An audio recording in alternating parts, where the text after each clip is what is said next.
Yan, sila yung dalawang missionaries namin dito sa Malasiki First, si Elder Kuruyako po at si Elder Machet. Sila yan. At ang tinuturuan namin ngayon ay si Kayo po yung Roger. nagdasal nung Tuesday, kaya kayo po yung pipili na yun. Sino gusto niyo po magdasal? Ako talaga. Ama namin nasa langit, kami nagpapasalamat Ama sa pagkakataon nito na nandito kami ngayon kasama uli si Brother Roger na makapagturo po sa kanya. Kami humihiling ng basbas at magabayan po siya at maging masaya po siya ngayon na makapagbahagi po ang mga missionary, makapagbahagi po kami sa kanya. Nawa yung Espiritu Santo ang gumabay lagi sa kanya para sa susunod ay may matutunan siya, ganun din na may handa yung sarili niya na makapagsimba ngayong darating na rin. Yan po yung dalangin namin sa pangalan ni Jesus Christ. Amen.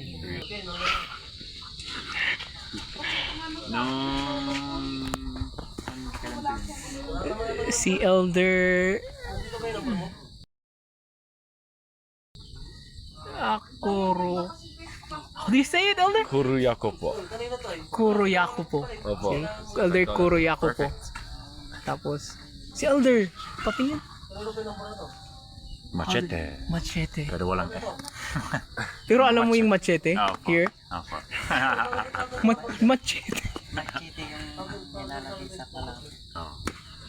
Ganun din yung isang tao, diba? Nasa Yes, movie. yung malaki ang katawan, malakas. Like machete yun. Yung unang nasabi pa na Si Gerdo makakasa. Brisosa. Machete. Pero na yung buko yan. Kamusta naman yung pagpapasin ito? May mga katanungan po kayo tungkol sa mga pagpapasin. Sa ngayon wala pa. Mag-ikot pa. Sige. Siyempre, kung meron, subat lang tayo. Yan po yung Mag-iipon talaga. Parang madami kang itatanong. mensana ito. Galing sa amin, nabasa ko ang born again. Pwede naman. Tama naman po yung mga ibang version ng mga Biblia. Pero tama ba yung sinasabi ng nasa Thank you po. basta Biblia ang ginagawa. Pero, nung Tuesday po, naalala niyo po ba yung ipinahagi pa namin sa inyo?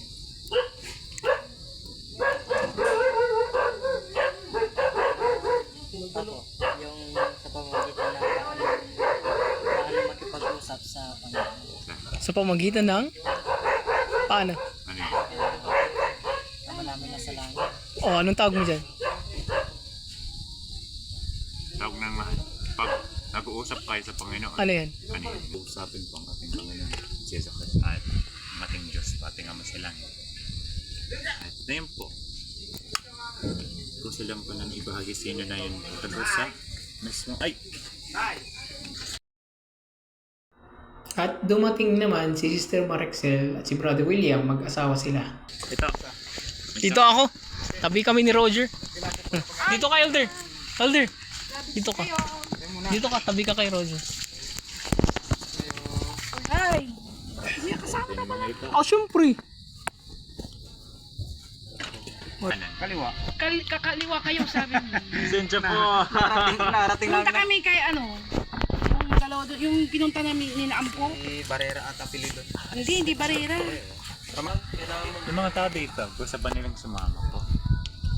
Umiinom sila, Elder. Wait lang. Pwede naman. Pang daigdig mo ng mensahe ito ha.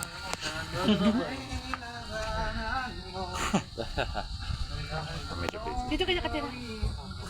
Si Nanay Dolores sa inyo. Nasa loob. Hindi ko alam, nasa loob siguro. Nasa loob po sila.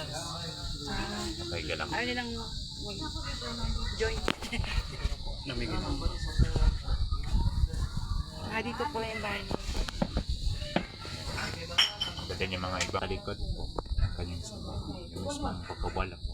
Pagkawasak ng kanyang simbahan. Pagkatapos ang kanyang kamay. Sino po yung tao na nagpanumpalit ng simbahan. Kaya para sa atin na mas parang maunawaan nito. Nung nabuhay si Jesus Cristo, ginawa niya yung dalawang bagay po para sa atin. Napakahalaga po. Yung una ng aral siya, itinatag niya ang kanyang ebanghelyo. Itinuro niya mga tao kanyang mga pagtutulong tungkol sa pananampalataya, pagsisisi, pagtutulong tungkol sa lahat para malaman din nila kung paano na pwede pag silang makabalik po sa presensya ng Diyos. Pagkatapos na yan, tinatag niya din po ang kanyang simbahan. Hindi itinayo, pero itinatag niya lang po ang kanyang simbahan. Hindi sa isang gusal, parang mismong gusal. Pero may mga kailangan lang. Dito po, dun sa Biblia, sabi niya yung mga kakao na ito na kailangan ng simbahan niya sa nila. Una, si Yeso Cristo, siya po yung pinaka-center po ng kanyang simbahan. Yung mga iba po, mga propeta, yung po yung isa. Tapos yung pangatlo po, yung mga apostoles, yung mga 12 po. Sila Mataya, sila Luke, Santiago, Pedro. At yung mga ganyan, sila po yung mga apostoles ng Yeso Cristo. Anong panahon ni Yeso Cristo, siya po yung propeta. Pero higit pa siya sa lahat ng mga iba pang propeta na nabuhay.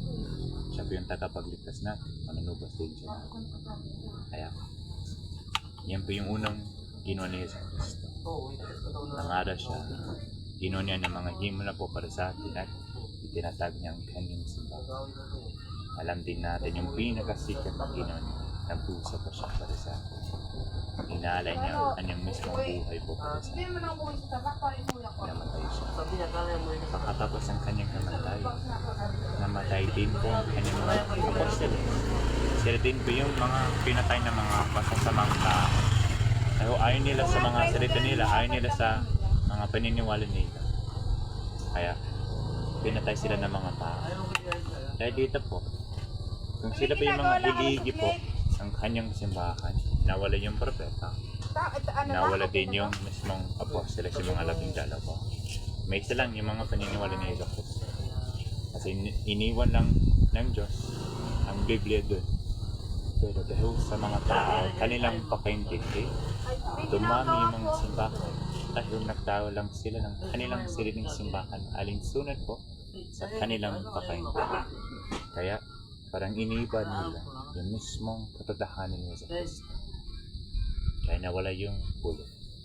Kung ito po, kung isang napakagandang salamin po, may talang haligi siya dito pero nawala yung mga haligi, ano mangyayari sa salamin na ito? Mahulog, mabagsak. At bumagsak po yung mismong ebanghelyo ni Jesus, yung mismong simbahan. Basahin din natin ito sa Hatiman, isang besiklo po na patungkol sa mismong pagkawala po ng simbahan ni Cristo. Yung mismong tawag po na ito yung pagkalikot o yung falling away nasa English. Dito po. Next po kung buksan niyo po yung katedral sa my page 681.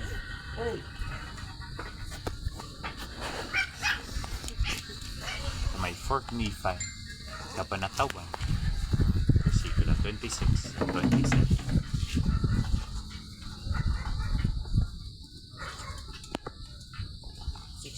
Opo. Dito po.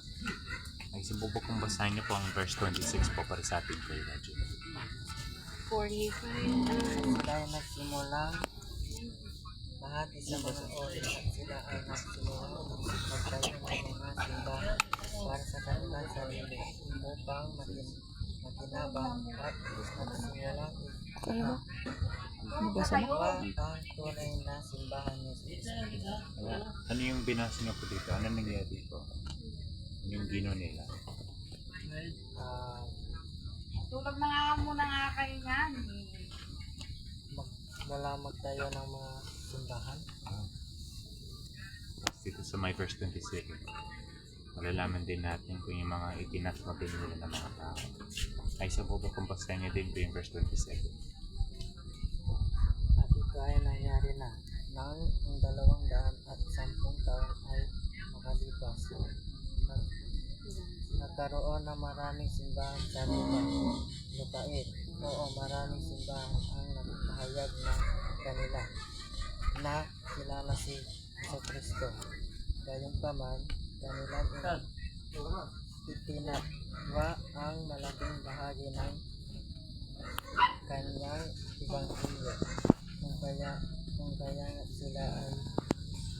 nakatanggap ng Diyan lang ako. Ito yung kasama ko. Ako po si Kuruya ko po. Or Kena lang. Taga-Australia po ako. Cool. Ito din ang kaming Britain missionary.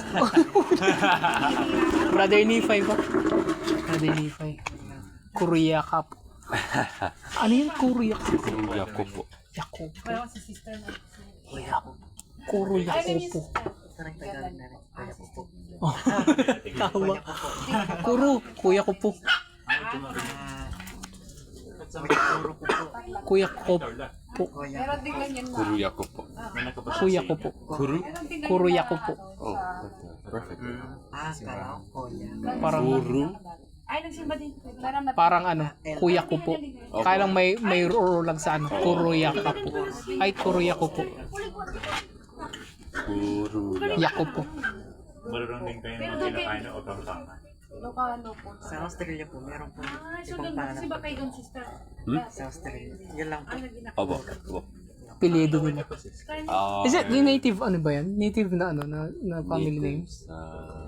Tawan niyo po. Sa Kuru, Is it native native? sa Cook Islands. Pero Yakup po, native sa Samoa. Wait, bakit dalawa ang surname mo? Kasi dalawa. Apelido yung isa. Dalawang Meron na, marami din sila. tatay. Balik kayo. Tatay, dalawang Is it tatay. legal? Opo. Yung Brother, anong member pala siya? Sa, Sister, sa sa, Tarlac. sa Tarlac? Puro binyagan na. Binyagan na po. Kailan? Matagal na? Year? Dalaga po.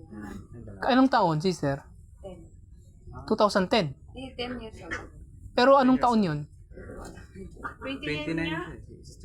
29 siya? O, di 19. 19. Takal na! Less Less 19. Oh. Anong year yun?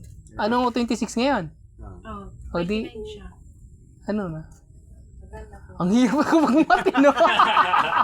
Hindi, 97. Ha? Tama. 1997 ba? Binyagan kasi ako nag Oo, 1997. daming yung mga Amerikano. Kasama. 10 years old ka nun. Hindi 97, hindi. Doon kami sa loob. Kalahati ng ano, kasi 2026 na. Kasi mayroon Plus, kasi ano may din mga- food. Calculator ko lang. 29, 19. Ano yung 2026 ngayon? Oh, 19 minus ano? Yes, 29 years old. 2007. 1997. 2007. Siyang pinanganak. 2007. O plus 10, yung 1997. 2007. Oh, tama, 2007 siya ano. Oo, nabinyagan. Ano birthday?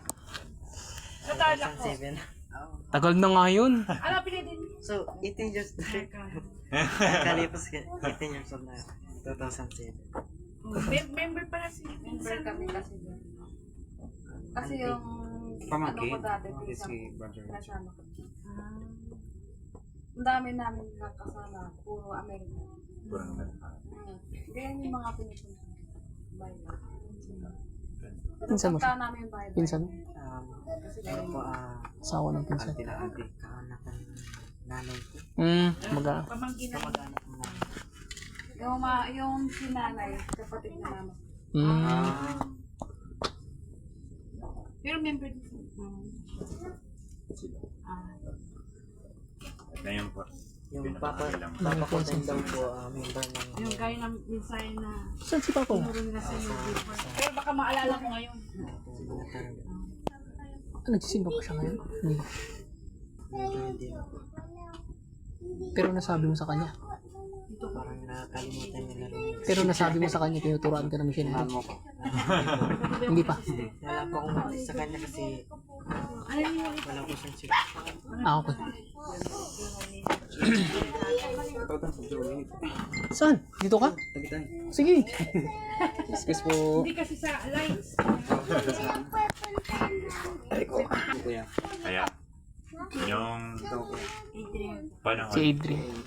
yung mismong dahilan kung bakit dumami yung mga simba, dahil sa mga pakaintindi pa ng mga tao. Iba't ibang pagkaindi. Ba't iba yung pakaintindi nila? Yan, kaya yung mismong dahilan ko kung bakit ako.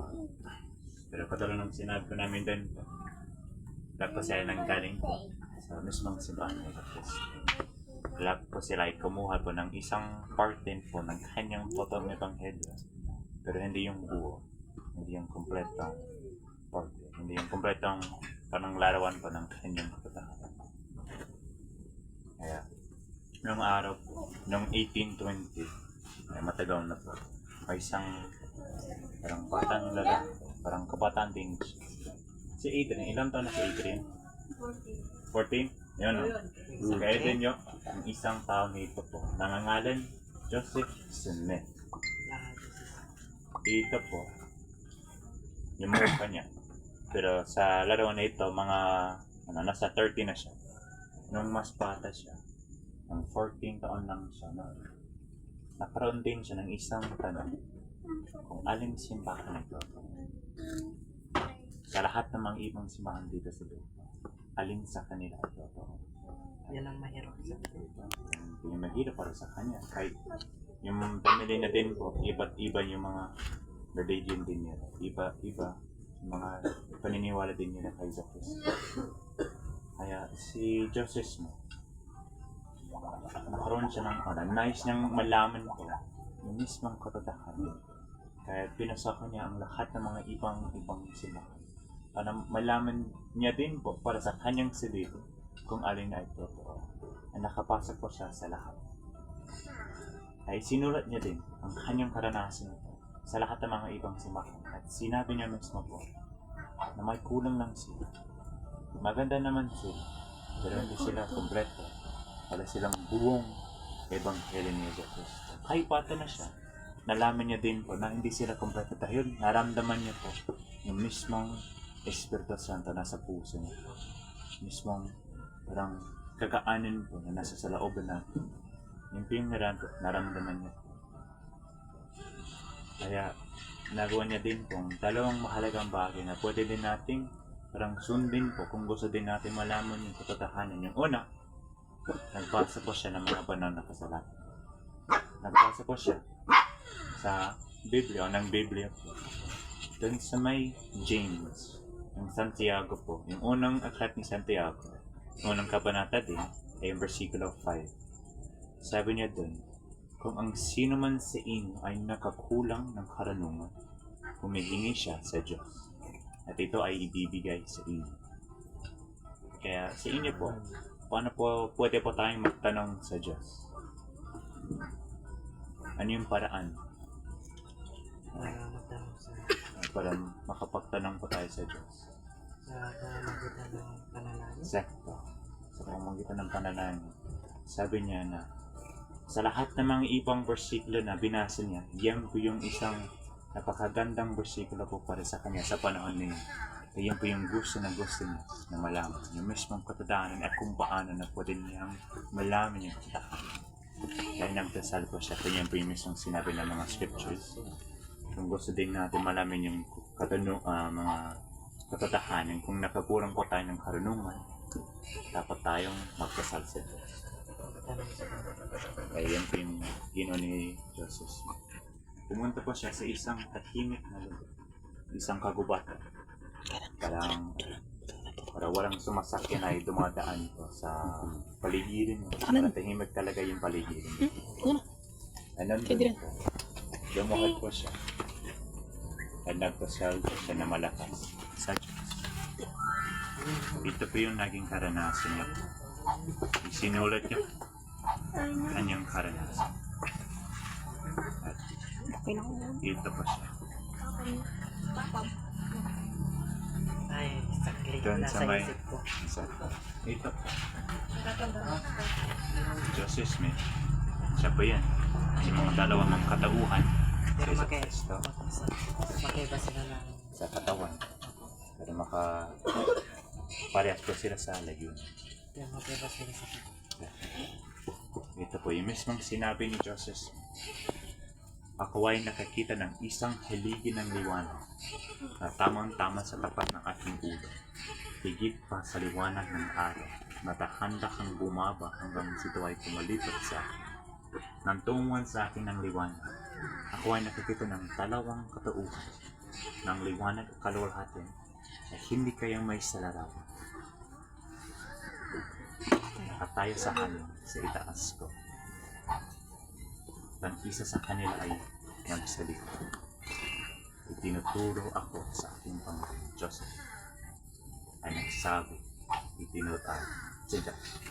ay nagsalita, tinatawag ako sa aking pangalan, Joseph. Ay nagsabi, itinuturo ang isa. Ito ang aking pinakamamahal na anak. Pakinggan mo siya. Ay nagsalita po ang ating Ama sa langit mismo. Kay Joseph, sabi niya, pakinggan niya daw si Jesus Cristo, ang kanyang pinakamamahal na anak.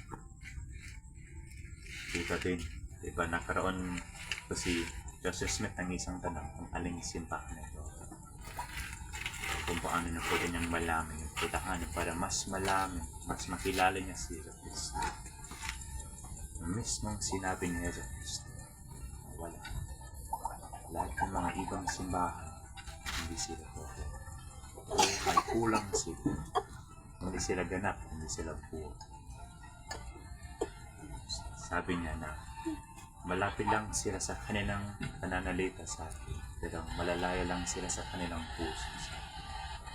Ibig sabihin, nangaaral lang sila, pero yung mismong inaaral ko nila, hindi yung mismong ibang kalito sa Kristo. Yan po yung mismong pakaintindi ng mga tao. Dito po, sa pamagitan ni Jesus Cristo, tinawag niya si Joseph Smith bilang susunod na propeta. Ay ibinalik niya ang isa pang peligro ng mga propeta. Si Joseph Smith, na may kapangyarihan ng Diyos, tinawag niya ng mga 12. Katulad ni Jesus Cristo. Dito, masikip na si Jesus Cristo. Ibinibigyan niya sa mga apostoles niya ang kapangyarihan. Yan din po yung gino ni Joseph Smith sa mga 12.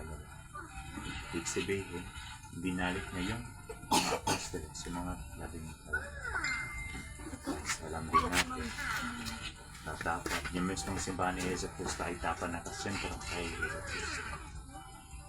Kaya, sinali niya ang mga lamin ng ginto niya. Ito yung mismong itsura ng angakat ni Juan. Sinali niya sa English, tapos doon sa lahat ng mga ibang lingwahe. Para maintindihan. Yung mismong sinabi na dito, naglalaman ng kabuuan ng walang hanggang ebanghelyo. Hindi yung mismong nilalaman ko ng akad ni Juan. Ipinanumbalik ni Jesus Cristo ang kanyang simbahan dito sa pamamagitan ni Jesus. Nandito na yung mga tatlong kailangan pa ng kanyang simbahan. Yung mga propeta, yung mga apostoles, tas si Jesus Cristo siya yung sento natin. Ipinalik niya yung mismong kapatahanan. Yan po yung mismong nangyari sa simbahan. Yung simbahan na ipinanumbalik niya po ay ang mismong simbahan ni Jesus Cristo na mga banal sa mga huling araw. Yung simbahan na ito, perfect siya. Pero yung mga tao, siyempre hindi kami perfect. Tao lang kami. Pero yung simbahan na ito, wala siyang good. Ito po yung pinakatampo na simbahan sa buhay mo. Ito po yung ito yung mismong simbahan. Ganun pa rin. Hanggang sa din natin malaman yung kapalahan, dapat natin sundin yung halimbawa ni Joseph Smith ay ni Jesus Cristo. Ibabahagi din ni Aldo Curia ko kasi hindi yung manalangin para malaman yung katatakan.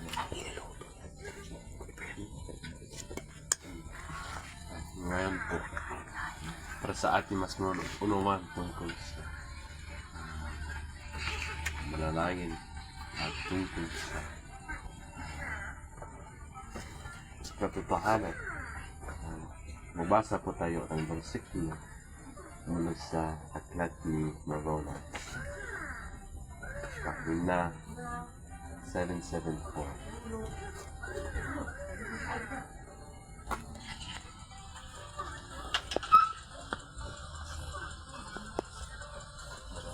Dito, yung bersikulo 4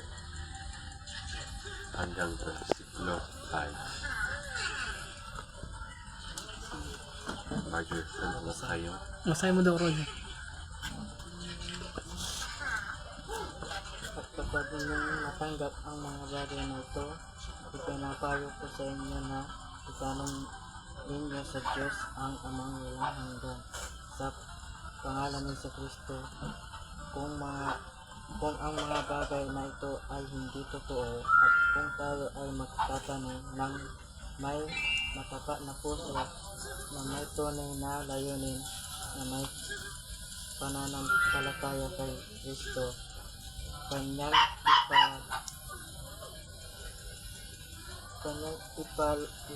ipalataya kay Kristo. Ipaalam ang katotohanan nito sa inyo sa pamamagitan ng mga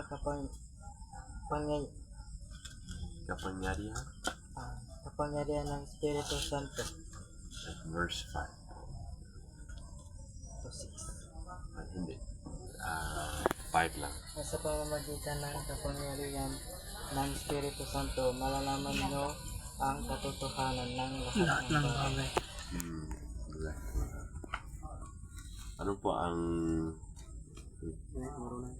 po ang versikulo tungkol sa 3:5. panalangin? 3:5. Ano po ang ano po ang versikulo na ito tungkol sa panalangin? Buong puso, may pananampalataya kay Jesucristo, at sa pamamagitan ng pananampalataya kay Jesucristo, matapat na puso, may tunay na layunin.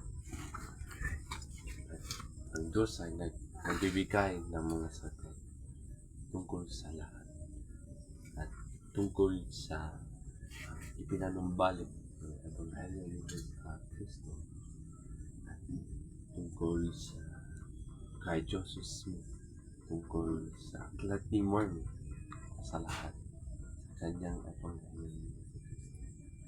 At alam ko po na at dito sa may verse 5 po, at sa pamamagitan ng kapangyarihan ng Espiritu Santo, palalaman ninyo ang katotohanan ng lahat ng bagay. Ang Espiritu Santo ay ang ating kaibigan. Gusto ng Espiritu Santo makakatulong sa ating buhay. At gusto ng Diyos pagpapalaan tayo. Gusto ng Diyos bumalik tayo sa Kanya. At alam ko po na sa pamamagitan ng panunumbalik ng Ebanghelyo ni Jesus, pwede po tayo makikahanap ng direksyon bumalik sa Diyos. At pwede po tayo makatanggap ng buhay na walang hanggan. Ang The Church of Jesus Christ of Latter-day Saints ay totoong simbahan ng Diyos dito sa lupa. At kung susundin po natin ang mga alituntunan at ang mga katotohanan mula sa Diyos sa pamamagitan ng kanyang mga salita at testimonyo, pwede po tayo malalaman po natin kung Ebanghelyo ng Kristo ay totoo. Siguro papanayin din namin po mga kaibigan pa namin dito kung paano na sila ay nakarating po sa katotohanan nito, kung paano nila nalaman po yung mismong katotohanan pa ng ibang simbahan. Ako muna. Si brother mo. Nadali pa. Ikaw muna daw. Pag ganun. Hindi ako, brother, ang papuso ko lang kasi noon, nung wala pa kami sa simbahan, parang magulo lahat. Yung namin, number one, posisyon sa buhay. Parang magulo pa.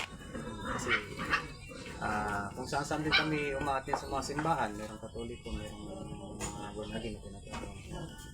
Doon kami kaya lang nung napuntan po namin, parang hindi pa namin mahanap yung talagang totoong simbahan. Kaya tawag dito, nung may pasang panahon na may mga tulad nila missionaries na pumunta sa bahay.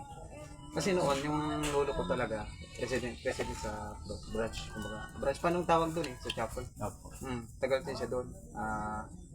Kumbaga parang ganito ginagawa din nila na may ministering din, mga member din dati o kaya hindi member. Parang talagang pinagtsatsagan yung pasyalan kahit hindi pa uso noon ng yung mga sakyan, mga service, nilalakad lang nila. O marami din sila na Bike ka. meron din. Kaya lang kadalasan nilalakad nila kasi marami sila eh. Hindi rin Dati kasi ang kotse, bike. hindi rin pwedeng kasi random yung pagod kung marami kayo na maglalakad kaya mag-share ng mga gospel ni Jesus Christ. Kaya nung tawag dito nung nakapag-visit yung mga missionaries ayun, nagpaturo kami. Doon namin nahanap yung talagang totoong simbahan. At saka yung pinaka-importante yung brother yung 43. Kailangan samahan mo siya ng pananampalataya para masagot yung mga katanungan mo, yung mga talagang dapat mong itanong sa kanya o kapaliwanag ka. Doon mo maramdaman yung tinatawag nilang Espiritu Santo. Hun. Sir Marexel, ikaw muna. Para magkasunod kayo ni Brother William. Lola namin na dito sa church na nakilala ang simbahan. So, nag-aral din kami noon. Pero ganun din ako na madaming tanong, maraming parang ilang years na nung hindi na ako kasama yung mga lola ko, umalik ako sa kinagisnan ng nanay ko, which Catholic. Tapos nung talaga ako, doon pa rin hanggang sa may nagtuturo din sa akin. Pero hindi siya masyadong, hindi parang ako at least pa yung mga natutulong na iba. So nung nagkapamilya ako, tapos siguro ko bumalik sa amin, nag-alaga hanggang sa nung pumanong na siya doon, nung balik kami dito sa simbahan kasi dahil kay brother. Tapos ngayon nung nandito na kami, mas lalo namin nakilala ang simbahan, mas lalo namin nakilala na yung mga salita na binabahagi ng mga missionaries sa simbahan. Mas doon namin parang nag-guide sa amin yung Espiritu Santo na sinasabi nila na. Kasi noon, parang hindi pa kayo masyadong naliliwanagan. Pero nung unti-unti, nung araw-araw namin nagsisimba doon parang nag-lighten sa amin. Doon namin nabuksan, doon namin na-feel yung pagmamahal ni Jesus Christ sa atin. Doon namin napalakas yung faith namin. Kaya nandito kami ngayon. Parang madilim na bahay tapos kailangan mo ng ilaw talaga. Yes, parang gano'n. Yung dating madilim na yun kasi noon mag-isa ko lang ang nagsisimba. Pero ngayon, family na kami. So, diba, ang gandang blessing yun. Parang namulat kami dahil sa tulong ng mga missionaries na siguro ginaid sila ni Jesus Christ na mapunta sa amin. Kasi noon humingi din ako ng tulong kasi sa mga anak ko nagbibinata dahil puro lalaki. So, nung napariwara sila na hindi ko mahagilap sa ibang sekta dito sa church na to, kung saan nagkaroon yung parang siyempre mga lalaki yan. Doon na nakuha yung palagay ng loob sa simbahang ito. Kaya yung mga tanong ko dati, naliwanagan sa amin, nagpatuloy kami, kaya nandito kami ngayon, kasama ng mga missionaries, still active, still stronger, kahit maraming nagdadaanan, noon, nung wala pa ako dito, lagi akong nagko-complain kay Lord, ganito, yan. Oo. Ang dami kong tanong. Sa'yo mo? Same. Ang dami kong tanong, ang dami kong mga yung parusa ba ito, gano'n. Yung mga gano'n, yung pala is mali. Hindi mo dapat yun kino-complain sa kanya. Kasi may worst scenario pa sa buhay mo, sa buhay ng iba. So dapat sa mga bagay na, alam mo, bigat na bigat tayo, yun nga, sabi ng yung guide ng Espiritu Santo, doon mo lang, through faith, through prayer, sabihin mo, doon mo ilabas lahat. Tapos siya yung gagawa ng way para, Guide ka. oo, para yung ma-lift up ka, yung mawala yung burden mo, ganun. Kaya, hindi siya kasi may agency yung tawag sa amin, nasa sa'yo yan, ipag-pray mo, kung talagang ano yung nafe-feel mo sa amin, kung ano nafe-feel mo sa church na ito, desisyon mo pa rin yan, pero nandito kami na nagpapatotoo na marami talagang nangyari sa buhay namin. Lahat kami, kasi sa mga anak ko, nung nag-stay kami, lalo bumalik kami. Yun lang ang gusto kong i-tested. Kaya ko kung sakto doon. Oo, sakto. Naintindihan ko naman. So brother, Ay, ako. Ako ang sasabihin ko lang, Roger, magaling ka. Pagpatuloy mo lang. Kung ano yung mga sinasabi... Okay lang, bro. Kung ano yung mga sinasabi ng mga missionaries, gawin mo lang. Una, yung pagpapatuloy na sinabi nila na yung Aklat ni Mormon, malaking tulong yan. Para malaman mo yung katotohanan. Pero hindi mo malalaman yung totoo, yung sinasabi nila, kung hindi ka mag-pray at itatanong sa Diyos. Nagets mo ba yun? So, kahit anong gawin sabihin nila, totoo yung sinasabi namin, totoo yung simbahan na ito, dito ka mababago, dito ka mabibiyayaan, pero ikaw hindi ka nagtatanong sa Diyos, totoo ba to? Hindi mo malalaman ang katotohanan. Pero, magpatuloy ka, ngayong darating na linggo, magsimba ka, magkikita-kita tayo doon, yun yung mahalaga doon. Okay ba yun, Brother Roger? Isama mo sila, Adrian, kung sino yung mga pwedeng isama dito, baka pwede mong isama din si sister. Ay, sayang naman! Pero sa linggo, isama mo sila, magkikita-kita tayo doon. Yun lang yung patuloy lang. Yun lang yung masasabi ko. hindi ka nga sabi ni Elder, Ganito ko na ulit. simbahan ay perfecto. Kaya tayo kasi tayo, Mata pa lang. tao tayo. Si Adrian yung puro. Ito eh. Alam mo makita mo, kasi hindi naman lahat Estudyante mo yan. na p-please. Estudyante mo. So, i-disregard Comporting mo na lang na. ba ngayon? Oh, Parang, combine na yung darating. Menu. focus ka na lang sa kay Jesus Christ na nagsimpa ka doon. Mag-focus ka na lang kung sino yung mga taong nag-please sa'yo. Gano'n na lang yung gawin mo. Kasi minsan, parang yung naturuan namin yung nag-open siya sa akin, sabi niya, parang nangyayari na kaming bumalik kasi pinagtitinginan. Hindi ganun. Hindi mo dapat isipin yung pinagtitinginan ka kasi bago ka, parang binigyan ko siya ng positive na talaga.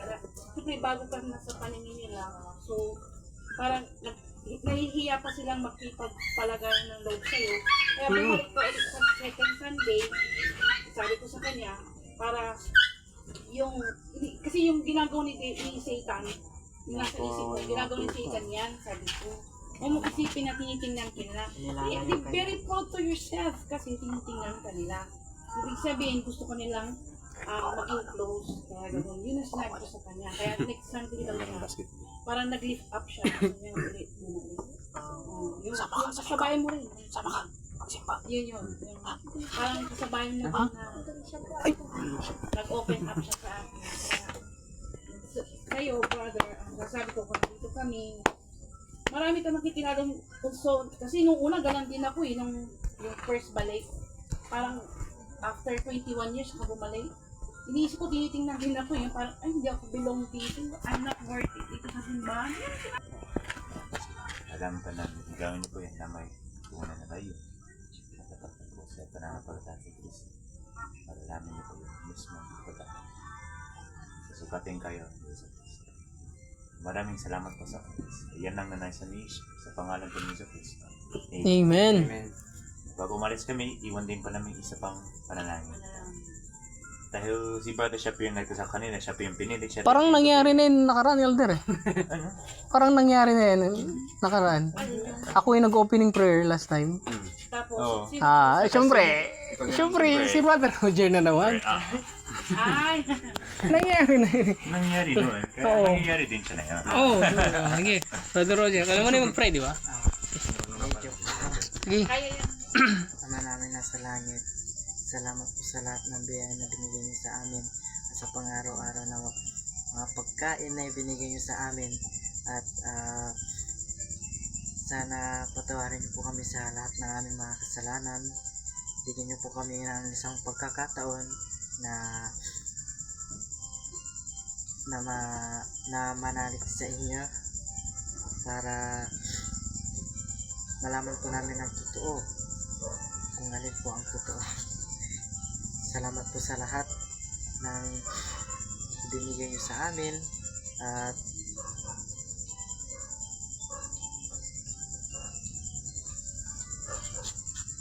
sa ngalan po ni Jesus. Amen. Amen! Salamat, Brother Roger. Galing mo na lang. Pag lagi mo yan ginagawa, masasama. Para isang kumpirtyo tayo.